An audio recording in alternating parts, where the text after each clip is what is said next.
So you're with Julian on the Brown Note, and I might make this into a series.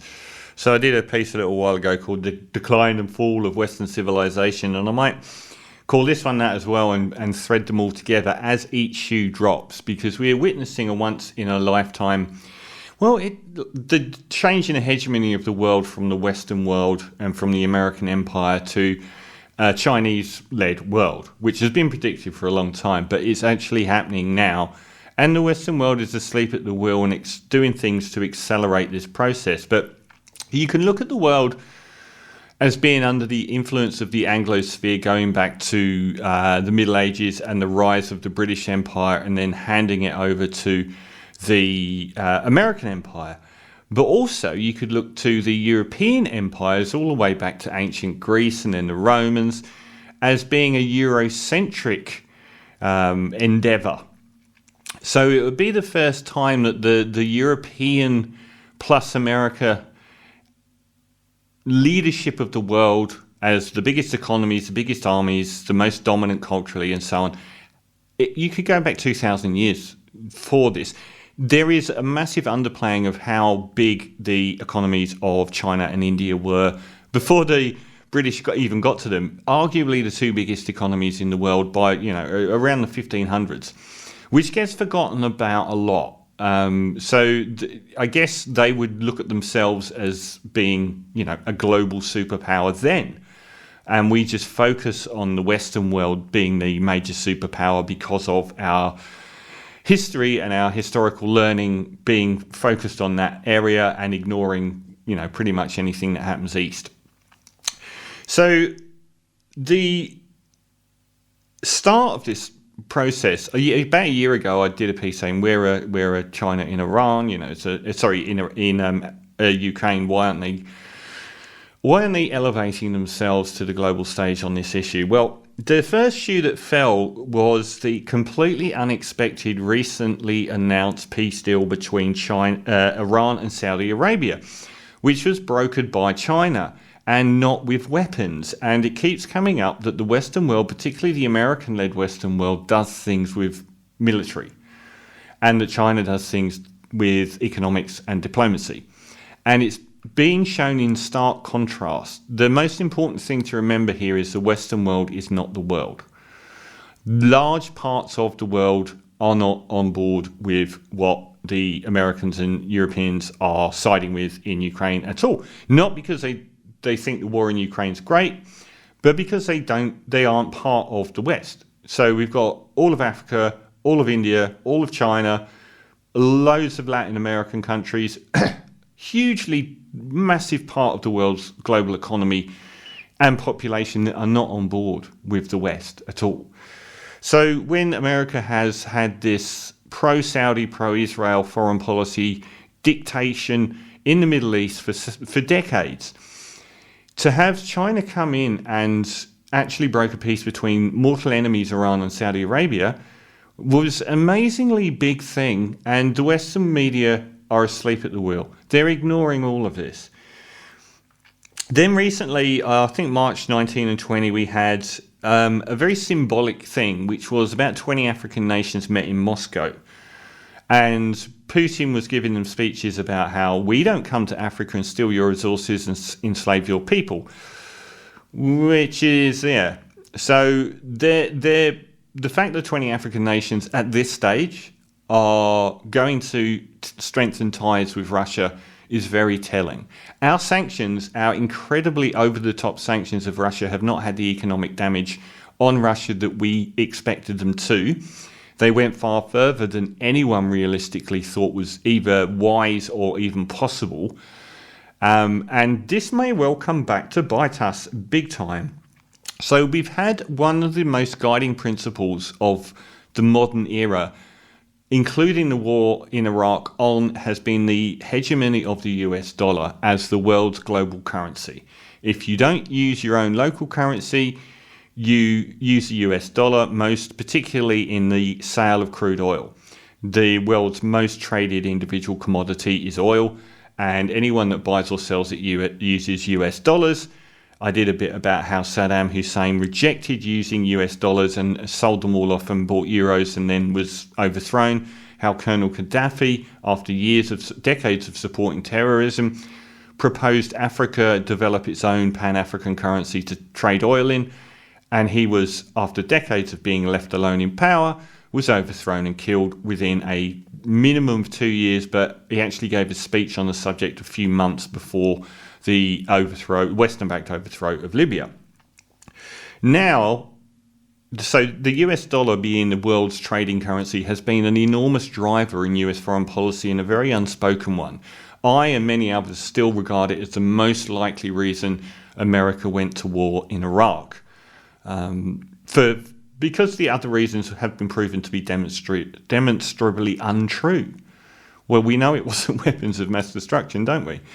So the power of the US dollar and the fact that everyone has all these bank accounts in Saudi Arabia, in the United Arab Emirates, anywhere that's traded in oil has trillions of dollars, US dollars in their bank accounts.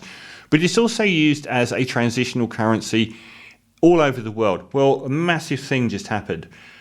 The BRIC nations, which are China, Brazil, Russia, and India, who already have a GDP of $30 trillion, which is bigger than the EU on its own and bigger than America on its own. China and Brazil just made a pact to use each other's currencies and not use the US dollar as an intermediate currency. They are asleep at the wheel. It's astonishing in Australia that the only in-depth report on this seismic event has been in the Murdoch press. The Sydney Morning Herald is running scare stories about going to war with China. I actually read a really detailed story in the Murdoch press about how the US dollar and the Brazil-China deal that they just made just days ago was so important, and what it means and all of this. There is a story doing the rounds which is fake, which comes from the White House, from Karine Jean-Pierre from the White House. We're deeply concerned about the transition of Brazil and China to national currencies when conducting mutual settlements. This is a violation of the rights of our citizens who rely on a stable dollar exchange rate on the world market. America will not allow other countries to dictate their terms to it in mutual trade. We want to warn the violation of the rights of ordinary Americans will not remain without consequence. Well, that might not be true, and if you see it online, it is fake. But it is probably a fair summation of what they're thinking behind the scenes. And we're hearing nothing from our media, we're hearing nothing from the main state actors, no official statements about either Iran or Saudi Arabia, not about Brazil and China dropping the US dollar for transactions. And the reason this is so tied, I mentioned Ukraine. Ukraine may end up being America's most expensive war. I was gobsmacked at the start of the invasion of Ukraine by Russia by how incredibly punitive the Western world attacked Russia. We went after their businessmen, we froze their accounts, we froze the accounts of companies, we stopped their athletes competing in events. It was insanity, and everyone said, well, are you going to do that to America the next time they invade somewhere like Iraq? It was a hugely damaging thing to do, but now it's showing the rest of the world something, and that is, if anyone steps out of line, America and Europe can freeze all your bank accounts and take all of your money. So they are pushing the rest of the world to stop using the US dollar as the main currency on earth. This is a self-inflicted wound, a massively self-inflicted wound. They just had a vote days ago in the United Nations. The UN Human Rights Council just voted on a resolution condemning illegal unilateral sanctions for violating human rights. The only votes in support of the sanctions were from the US and Europe. The Global South almost entirely voted against it. That is specifically relating to the sanctions the Western world has put on Russia due to the war in Ukraine, due to the Russian war in Ukraine. The Western world has shot itself in the foot, as they are now seen as people who are capable of punitively attacking you if they don't agree with you. So they can do it to anyone that holds massive amounts of US dollars, so they're going to make people less inclined to go near Western banking systems or currencies. which may end up being the most, like they're selling an awful lot of weapons off the back of the Ukraine war, but it may end up being a pittance on the amount of money they end up losing, and also the global hegemony shifting ever further away from Europe and America. And all we are seen to be offering on the world stage is war and doing things militarily, with the now added caveat that we will come after your businessmen, we will take their money from their bank accounts, we will stop your company's trading, we will cut off your supply of fuel or whatever your country makes money out of. The rest of the world isn't on board with any of this, and they're terrified of how extreme the punishment of Russia has been.